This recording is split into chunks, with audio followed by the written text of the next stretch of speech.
Donc, bienvenue à ce webinaire consacré à notre nouvelle gamme de Switch. Je suis Fanny Clavel, Zixel. Je vous rappelle juste quelques règles concernant ce webinaire. Alors, malheureusement, je ne peux pas vous donner la possibilité d'utiliser vos micros pour la simple et bonne raison que ça deviendrait rapidement peu audible. En revanche, vous pouvez m'adresser vos questions via le chat. Quand vous posez des questions via le chat, quand vous les posez en cours de présentation, je ne peux pas forcément les voir. Donc, en revanche, je répondrai à l'issue de la présentation. Donc, vous pouvez soit les poser au moment où elles vous arrivent, histoire de ne pas les oublier, parce que je retrouverai bien sûr l'historique de ce que vous avez tapé, ou alors les poser à la fin. Donc,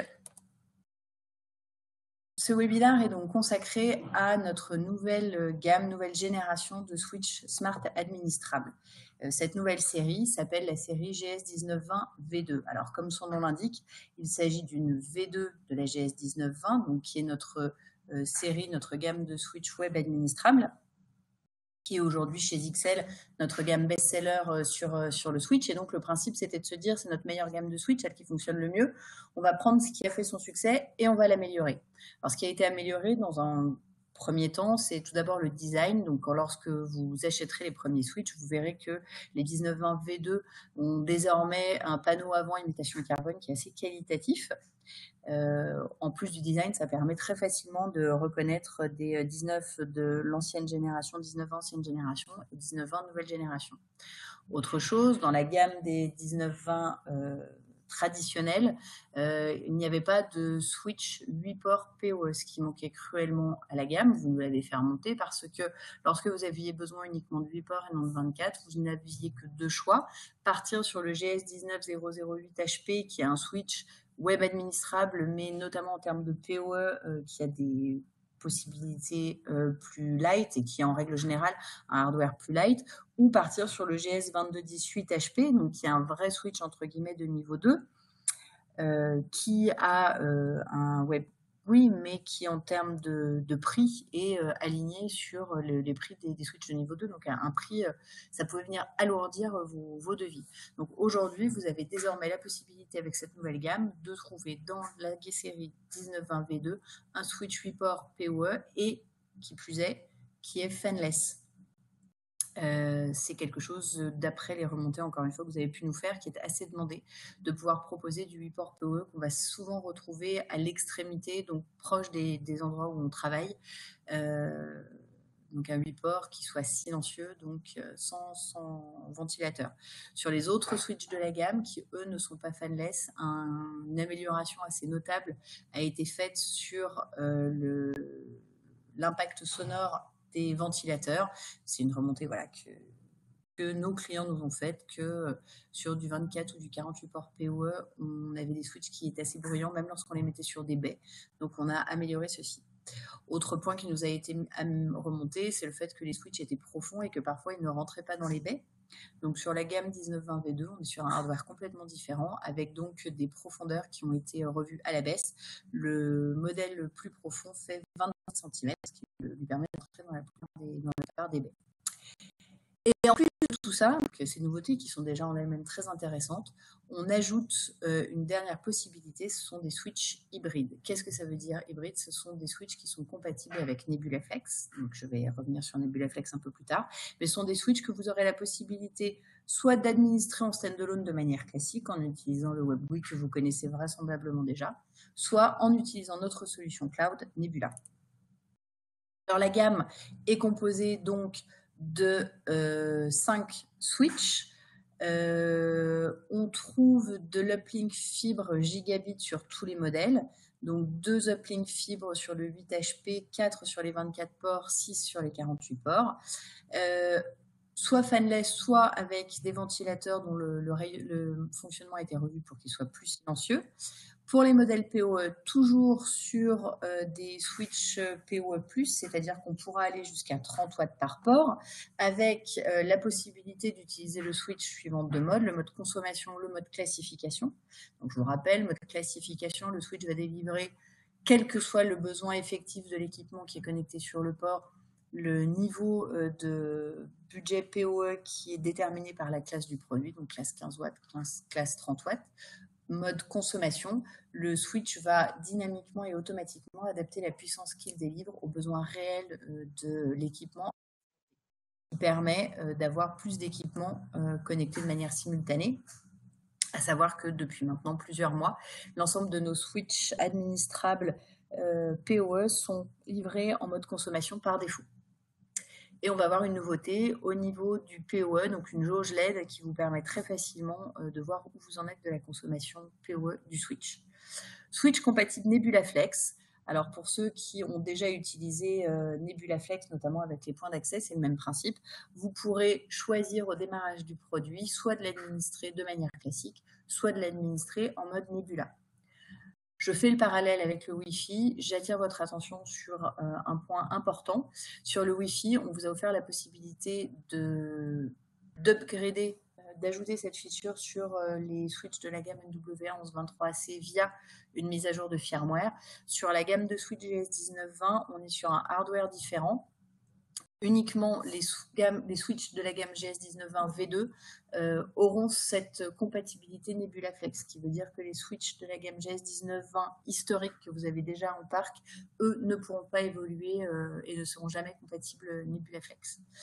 Donc pourquoi choisir Nebula? C'est quand vous avez des déploiements alors simple, on va dire classique plus que simple. En gros, c'est tous les déploiements où on se dit bah tiens, c'est comme d'habitude. J'ai de la QoS, j'ai un VLAN pour la téléphonie, un VLAN pour le SSID principal, un VLAN pour le SSID guest, ce genre de choses. Vous allez de cette manière pouvoir manager l'ensemble de vos produits depuis une seule et même plateforme qui vous offre beaucoup d'outils pour vous accompagner dans l'installation et dans le monitoring de vos produits. En revanche, vous gardez la possibilité, si vous le souhaitez, de manager les produits en standalone via le web GUI qui reste à votre disposition. Et là, on est sur le même web GUI que le GUI qu'on avait sur la gamme GS1920 historique. Donc, je vous l'ai dit, gamme composée de 5 produits avec des ports cuivre, des ports combo et des ports SFP pour les 48 et 48 HP, de manière à vous proposer toute la flexibilité pour répondre aux besoins de vos clients. Autre nouveauté, la gamme XGS 1930. Alors pour ceux qui sont qui se sont familiarisés avec la manière dont on nomme les produits chez XL, vous reconnaissez le 19 de la gamme qui montre qu'on est sur du web administrable et vous reconnaissez le XGS qui indique qu'on est sur des switches qui ont des ports d'uplink 10 Go. Donc XGS, gamme de switch web administrable avec des ports d'uplink 10 Go. Ce qu'on n'avait plus dans nos gammes depuis la disparition des XGS 1910. Donc, possibilité aujourd'hui d'avoir des uplink 10 Go avec la force du positionnement prix du web administrable. Donc, déclinaison en 24 et 48 ports, PoE également, avec donc du cuivre et de la fibre pour les ports d'uplink. Encore une fois, des ventilateurs dont le fonctionnement a été amélioré pour que leur impact sonore soit moins important. Et de la même manière, on est sur du PoE+, c'est-à-dire que vous pouvez par port aller jusqu'à 375 watts, mais vous avez encore une fois la possibilité d'utiliser le mode consommation. Et on va retrouver la jauge d'utilisation du PoE. Ces switches, de la même manière, sont compatibles au Nebula Flex, c'est-à-dire que vous pouvez choisir de les administrer soit en Nebula, pour gagner du temps au moment du déploiement et pour avoir une plateforme de contrôle sur l'ensemble du réseau dans le cloud, ou en standalone via le web GUI qui reste à votre disposition. Et vous basculez de Nebula Flex à un mode de gestion on-premise quand vous le souhaitez.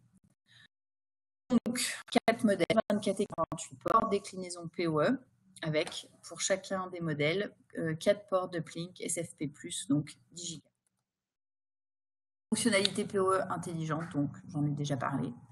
L'indicateur PoE Max, donc la jauge qui vous permet de suivre en temps réel ce qui se passe dans le switch, le mode consommation et PoE+. Il faut savoir que sur les GS1920 V2, on est sur les mêmes budgets PoE que sur les GS 1920 historiques. 130 watts pour le 8 ports, 375 watts pour le 24 et 48 ports, et de la même manière, 375 watts pour les XGS 1930. Facilité d'utilisation, donc vous voyez ici l'avant des switches, alors c'est les 1920, mais vous retrouveriez la même chose sur les XGS 1930. Vous avez cette fameuse jauge donc, que vous trouvez sous le chiffre 1 qui va vous permettre visuellement de voir si on est dans la zone rouge pour l'utilisation du PoE, à savoir qu'en mode consommation, lorsque vous dépassez le budget global du switch, vous avez la possibilité de définir un ordre de désactivation du PoE par port. Vous allez choisir les ports les moins critiques, par exemple, choisir les ports sur lesquels on va trouver des points d'accès Wi-Fi et ne pas désactiver, en revanche, ne pas arrêter d'alimenter les caméras de vidéosurveillance. Et vous êtes de toute façon informé dans ces cas-là par mail.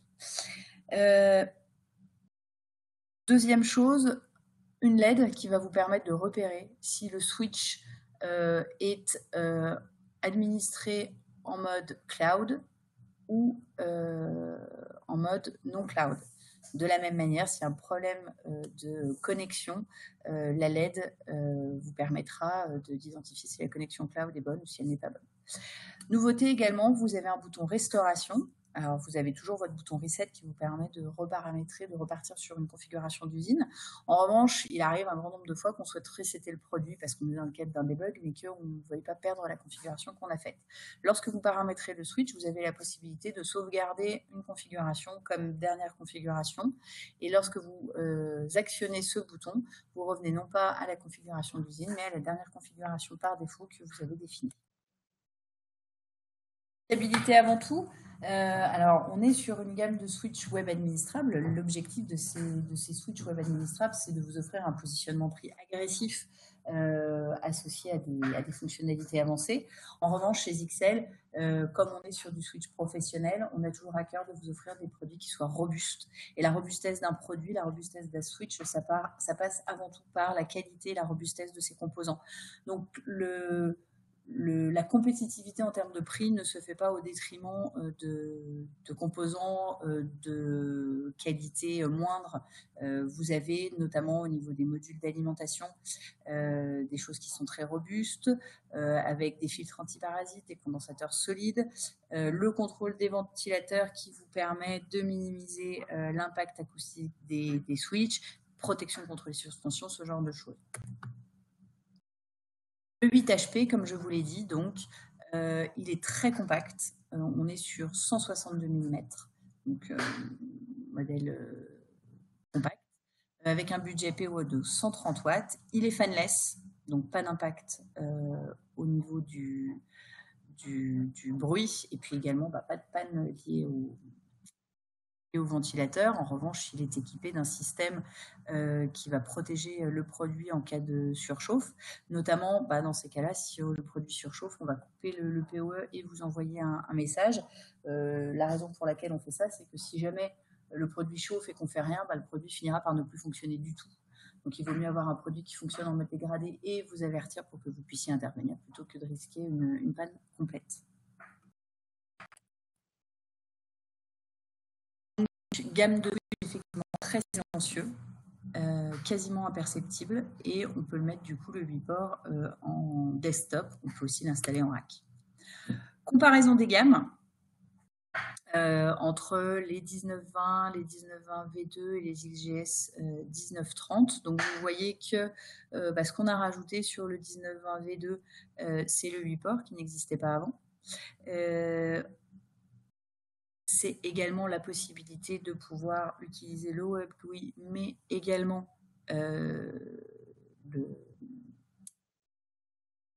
Nebula, ce qui n'existait pas auparavant. Vous conservez en revanche toutes les autres fonctionnalités de management que vous aviez et toutes les fonctionnalités de sécurité qui restent les mêmes. Différence Ce qu'on peut faire quand on utilise un 1920 V2 en mode cloud ou en mode standalone, ce sera la même chose pour les XGS 1930. Les principales différences, je ne vais pas faire toutes les lignes, je vous rassure, toutes les lignes du slide. Les principales différences vont être au niveau des VLAN sur des VLAN basés sur les protocoles. Donc ça, ce sera disponible uniquement en standalone pour l'instant, également tout ce qui est VLAN par adresse MAC. Du tagging, c'est sur des points assez précis.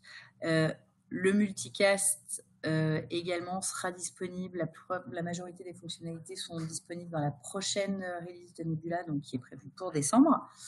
Ce qui est intéressant à avoir en tête aujourd'hui, c'est que là, je fais un point en novembre. Il faut savoir qu'à partir de maintenant, toutes les ajouts de fonctionnalités qu'on va faire sur les 1920 V2 utilisés en mode cloud, ça ne se fera pas par le hardware, mais par Nebula. Et donc, il y a un certain nombre de features qui vont être ajoutés sur les switches comme sur les autres produits dans Nebula. Pour ceux qui ont un petit peu joué avec Nebula, vous avez vu qu'on a un nombre de releases majeures qui est assez important.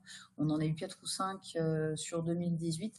Donc, il y a des features en permanence qui sont ajoutées et qui, de fait, du coup, deviennent disponibles pour les produits que vous avez installés.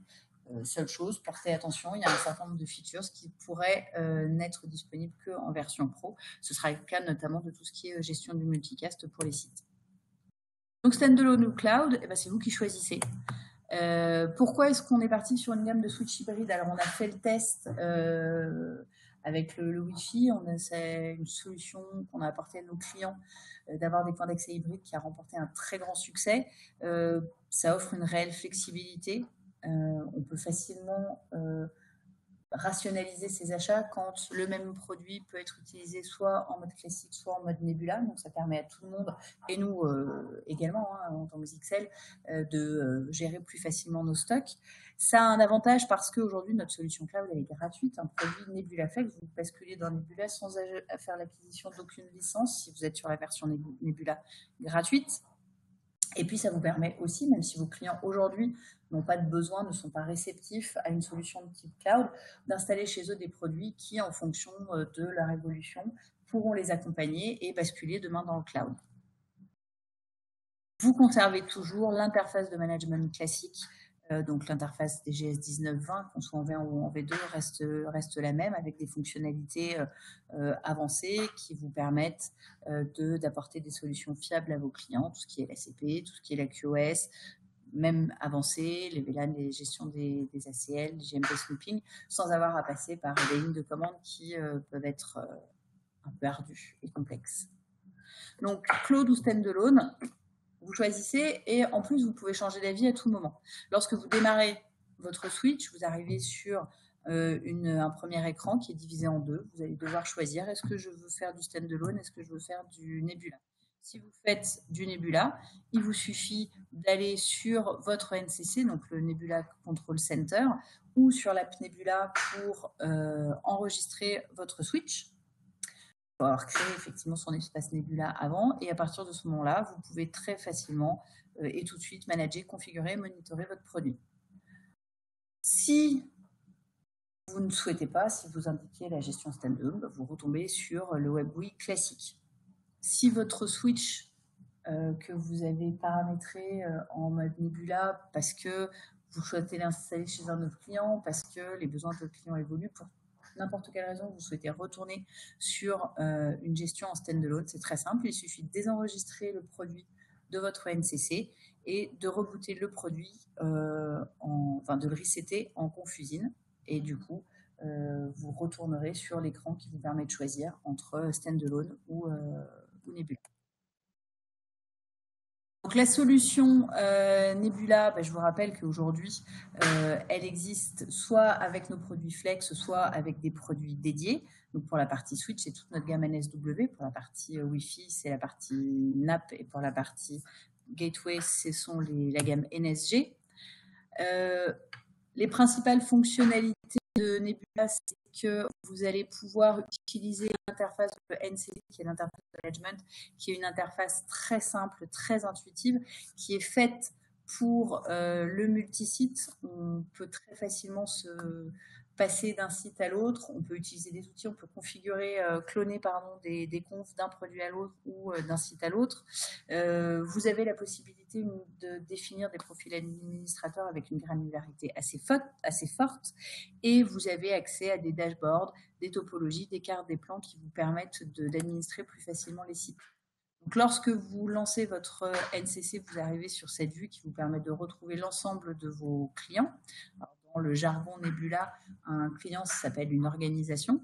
Vous voyez à chaque fois si le client est sur une version Nebula classique ou s'il a souhaité passer sur la version ProPack.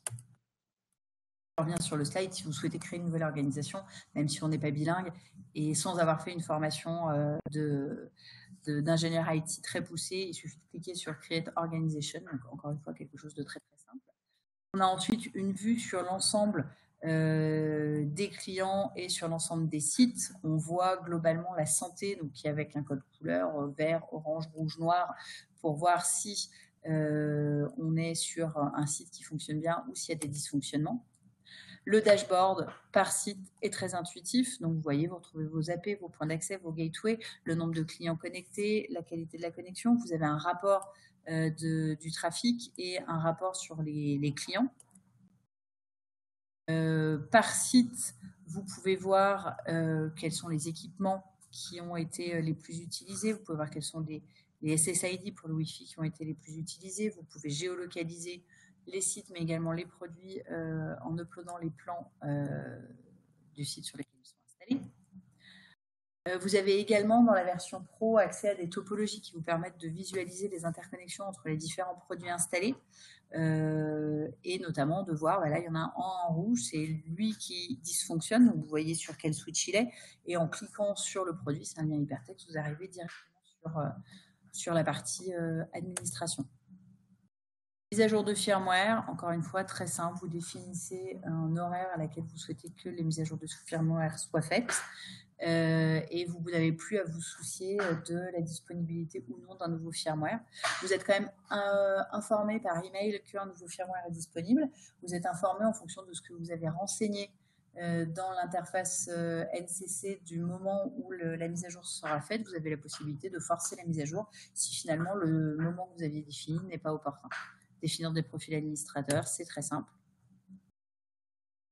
Vous êtes alerté, vous avez des alertes, des listes qui permettent de voir quelles sont les modifications qui ont été réalisées, par qui et quand.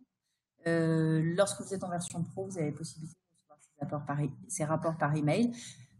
Pro ou version classique, vous êtes informé via l'appli des modifications en temps réel. Vous pouvez très facilement installer des équipements avec votre mobile. Tous les équipements et les boîtes sont équipés d'un petit QR code qu'il vous suffit de flasher pour éviter d'avoir à saisir l'adresse MAC et le numéro de série. Et vous pouvez donc configurer le produit sans le sortir de sa boîte et ensuite l'expédier à un responsable sur site qui va être capable uniquement de brancher le produit. Et à ce moment-là, le produit récupère la conf que vous aurez définie. Ça vous permet d'avoir en quelques clics un équipement opérationnel de manière à toujours gagner du temps. Voilà, j'en ai fini pour la partie présentation. Donc, je vais... Hop. Et écoutez, je suis maintenant disponible pour répondre à vos questions. Alors, je vois que j'ai déjà une question d'un d'entre vous. Est-il possible d'exporter la configuration de Nebula pour l'instant en standalone? Lorsque vous basculez en standalone, vous basculez en configuration usine, donc vous perdez effectivement la configuration qui aura été faite.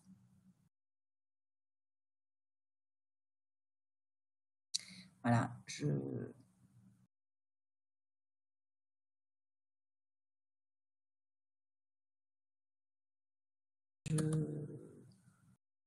J'attends, est-ce que vous avez d'autres questions?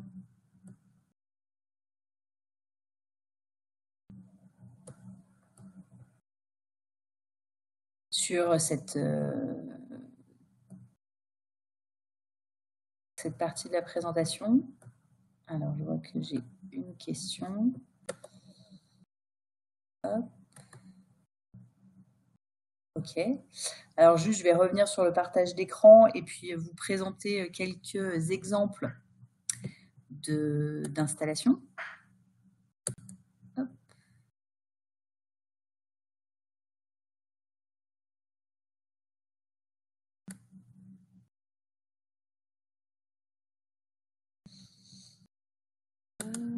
Voilà, donc les exemples d'applications. Donc ici, on a par exemple une application en standalone classique où on retrouve les 19-20 qui sont managés de manière habituelle, comme vous aviez l'habitude de le faire jusqu'ici, si vous n'utilisez pas encore Nebula, avec des points d'accès que vous allez pouvoir manager. Donc là, on est sur des points d'accès standalone, on va trouver des points d'accès contrôlés.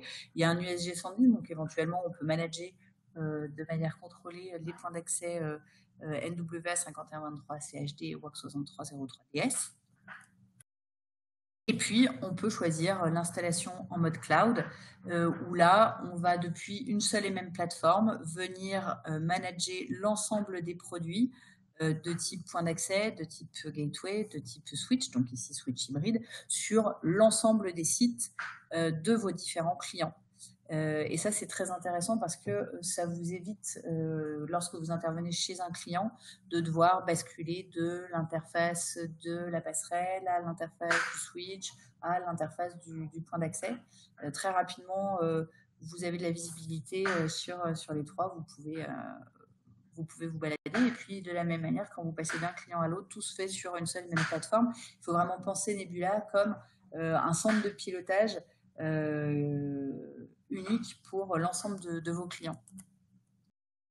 Alors, vous avez toujours, je vous le rappelle, en standalone, la possibilité de bénéficier de Smart Connect. Donc, Smart Connect, c'est cette fonctionnalité que vous avez sur nos switches à partir des GS 1920, où vous avez un encart dans le dashboard qui vous permet de voir les équipements qui sont connectés aux différents points du switch XL pour voir effectivement point d'accès ou autres switch de cœur de réseau et de pouvoir avoir de la visibilité notamment sur leur adresse IP, voir également la version de firmware. Donc, ça va vous permettre de repérer si vous avez un équipement qui n'est pas sur la bonne version de firmware. Et vous pouvez facilement basculer sur l'interface de ces produits en cliquant directement sur le lien, donc sans avoir à rappeler leur adresse IP. Par exemple, sur le switch du GS19-2048, vous verrez les liens vers les WAC 6303 DS. Voilà. Et vous verrez également et vous allez pouvoir donc en un clic avoir accès au web GUI, éventuellement relancer un cycle POE et les resetter si vous avez besoin, donc sans avoir à passer par l'interface. Les prix des produits, je vous les laisse découvrir. Donc, il s'agit des prix revendeurs conseillés chez vos différents grossistes. Alors, vous voyez qu'on se situe très légèrement au-dessus des prix historiques des produits équivalents en GS 1920 classique, sachant que pour finir nos stocks sur les Switch GS 1920 classiques, vous avez maintenant la possibilité, les prix ont été très largement baissés, il s'agit vraiment là c'est dans le cadre d'un test stockage, donc si vous n'avez pas besoin de Nebula Flex, vous avez la possibilité de faire de bonnes affaires sur les 19-20 classiques. Et puis donc, prix très agressif sur les XGS 1930. Voilà. Il manque aujourd'hui un switch à la gamme, c'est les XGS 1930-52 HP qui, lui, devrait rejoindre nos gammes en décembre 2018. Donc là, c'est la fin de la partie présentation. Donc, on va arrêter le partage et voir si ça va générer d'autres questions.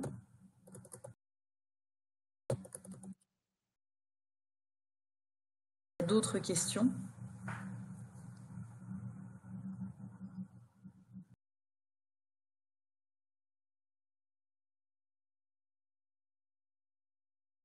Vous retrouvez d'ores et déjà ces switches en stock chez tous vos grossistes. Je vous rappelle que ce webinaire a été enregistré, donc vous aurez la possibilité de le refaire sur YouTube si vous le souhaitez. Voilà, vous pourrez le retrouver. Et puis également, si après vous avez des questions qui vous viennent, n'hésitez pas à vous adresser à votre votre interlocuteur commercial habituel qui se fera un plaisir de vous accompagner au sein de la gamme Switch. Alors, hop, je vois qu'il y a une question. Alors, je vois qu'il y a une question, mais je ne vois pas les questions. C'est embêtant.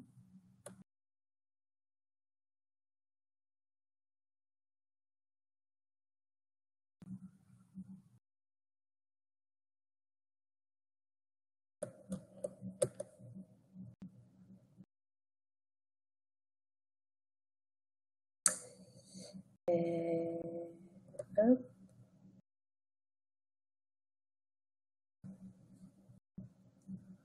Ouais, j'ai dû rêver. Bon, bah écoutez, s'il n'y a plus de questions, il ne me reste plus qu'à vous remercier pour votre attention, à vous souhaiter un bon appétit aussi. Et puis, bah écoutez, à vous rappeler que l'ensemble des équipes XL est à votre disposition pour vous accompagner. Et puis, bah écoutez, je vous souhaite de bonnes ventes et une bonne fin de journée. Au revoir.